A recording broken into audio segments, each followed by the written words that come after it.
اللہ و رسولہ، اے ام کلثوم تمہارے خامن وہ ہیں جن سے خدا پیار کرتا ہے، جن سے خدا کا محبوب پیار کرتا ہے۔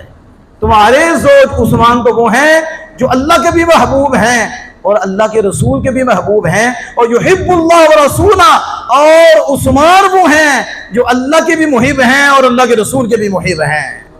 اب حضور ان کی شان بیان کر رہی ہیں۔ یہ سارے کالوں کا رد ہو جاتا ہے، یہ سارے بے ایمانوں کا رد ہو جاتا ہے جو عثمان پہ بولتی ہیں۔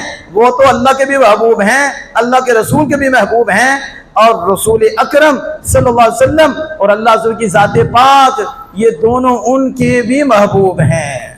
اب آگے کیا فرمایا؟ وہ چلنے لگیں، واپس ہونے لگیں تو کہا ادھر آؤ میری بیٹی، ادھر آؤ، جو میں نے کہا ہے۔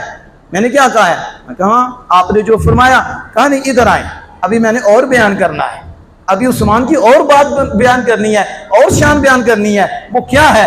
کہا سنو کہ میں جنت میں داخل ہوا۔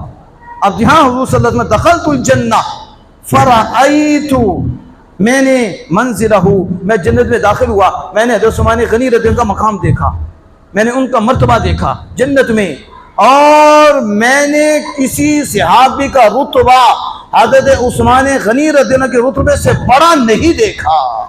اب اندازہ لگائیں یہ جو بول رہی ہیں، حضور فرماتے ہیں ام کلثوم ابھی بات سنو، اور بات بیان کرنی ہے میں نے۔ وہ محبوب بھی ہیں، محب بھی ہیں، لیکن اگلی شان سنو۔ میں جنت میں گیا اور میں نے ان کا مقام و مرتبہ دیکھا، اور پھر سارے صحابہ کا مقام میں نے وہ بھی دیکھا ہے، لیکن عثمان کا مرتبہ سب سے زیادہ ہے۔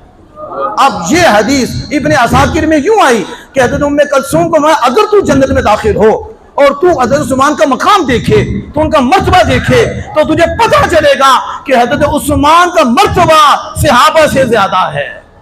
اب یہ حدیث کہاں ہے؟ مستدرک صحیحین میں ہے، اور یہ حدیث یہ ابن